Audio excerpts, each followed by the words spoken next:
Penghuni belakang sekolah lama. Halo, selamat malam semuanya. Balik lagi di channel tempat di mana tawa bisa berubah jadi jeritan, dan jeritan bisa berubah jadi doa cepat-cepat pagi. Hehe, jadi, siap-siap ya, jangan nonton sendirian, apalagi kalau posisi kamu lagi di dekat jendela atau kamar mandi, karena katanya, dia suka nimbrung di situ. Kali ini, kita bakal ngebahas kisah urban legend yang sering banget jadi cerita anak sekolah, tentang sosok misterius yang tinggal di belakang sekolah lama, tempat yang katanya dulu bekas rumah sakit zaman perang. Tapi ya, yang namanya orang Indonesia, meski tahu tempatnya angker, tetap aja kepo dan sok berani. Wajar, kadang rasa penasaran lebih kuat dari logika. Hehe, sekolah itu berdiri di tengah kota kecil, diapit pepohonan besar dan tembok tinggi yang catnya sudah mulai mengelupas. Bagian depan sekolah masih ramai, ada kantin, lapangan, ruang kelas, tapi di bagian belakang, ada bangunan kecil yang udah gak dipakai puluhan tahun. Orang-orang menyebutnya, gudang lama. Katanya, dulu itu ruang UKS, tapi sempat ada kejadian, entah apa, gak ada yang mau ngomong detail. Cuma konon, setiap malam Jumat, dari jendela gudang itu suka kelihatan bayangan perempuan berdiri diam. Rambutnya panjang banget, sampai menyentuh lantai. Raka, Dimas, dan Putri, 3 teman sekelas yang suka penasaran dan punya hobi ngisengin hantu. Mereka bahkan punya vlog YouTube bernama, Jangan Takutlah. Yang isinya ya, explore tempat angker. Dimas, Rak, katanya di belakang sekolah kita ada hantu cewek.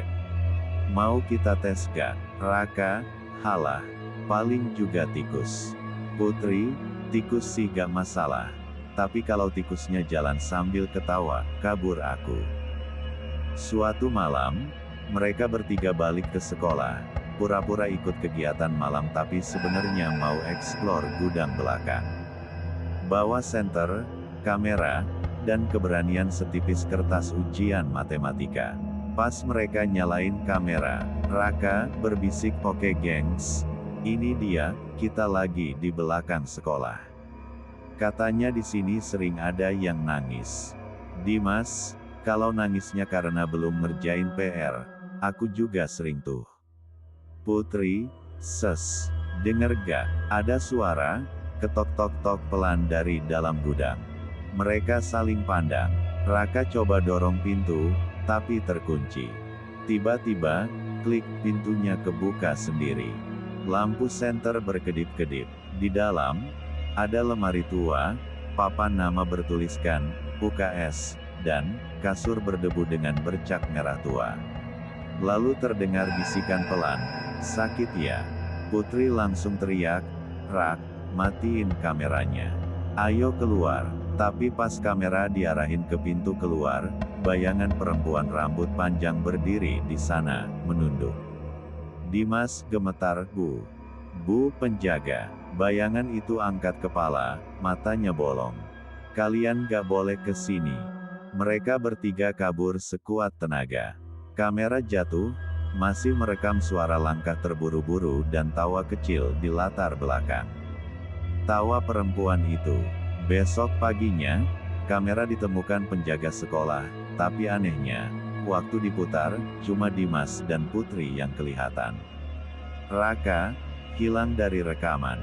Beberapa hari setelah kejadian itu, sekolah jadi heboh. Raka gak masuk, HP-nya gak aktif, orang tuanya pun lapor polisi. Tapi Dimas dan Putri malah terus diganggu.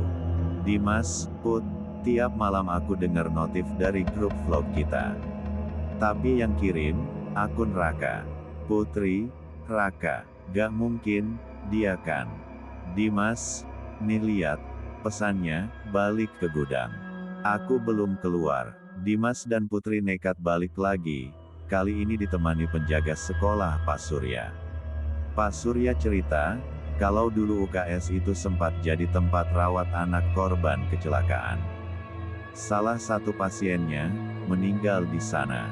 Namanya Rara, kebetulan, nama itu sama kayak huruf yang muncul di dinding waktu Dimas nyalain kamera, RA. Begitu mereka buka pintu gudang, udara langsung dingin. Ada foto kelas lama tergantung di dinding, dan di pojokan, kasur itu masih di situ. Tapi sekarang ada sesuatu di atasnya, seragam sekolah Raka. Putri, gemetar Raka. Kalau ini perang, sumpah gak lucu. Dimas, lihat deh. Itu kamera kita. Kamera nyala sendiri, dan di layar muncul wajah Raka. Tapi suaranya, bukan dia. Aku udah di sini, kalian selanjutnya. Sontak mereka kabur, tapi pintu gudang ketutup keras. Lampu padam, dan dari arah kasur terdengar langkah pelan mendekat. Pak Surya teriak baca doa, lalu BRUK. Semuanya gelap. Keesokan paginya, hanya Pak Surya yang ditemukan pingsan di depan gudang. Dimas dan Putri gak pernah muncul lagi. Dan setiap malam Jumat, dari jendela gudang lama itu, suka kelihatan 3 bayangan berdiri, 2 di tengah, 1 di belakang mereka, rambutnya panjang menutupi wajah.